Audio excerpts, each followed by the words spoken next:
皆さんこんにちは、アクイースです。今日はですね、ダイニングになる場所の天井にロフトを作っていきたいと思います。前回リビングの上の天井を作りましたけど、こういう形でこちらにもロフトをつけて、2階から入れるようにして物置にしていきたいと思います。天井はこんな形ですね。玄関上はまた別日にやりたいと思います。それでは行ってみましょう。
中途半端なんですけど、今日はこの辺りで終わりたいと思います。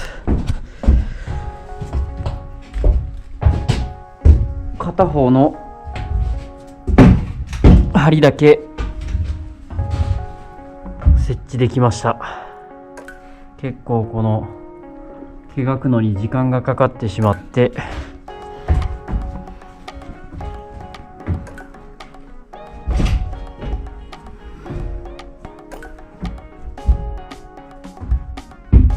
丸1日かかってしまいましたね。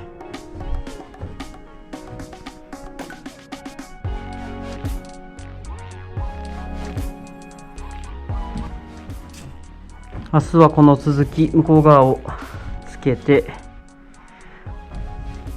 針を乗っけていきたいなと思います。ご視聴ありがとうございました。この動画が良ければグッドボタンとチャンネル登録よろしくお願いします。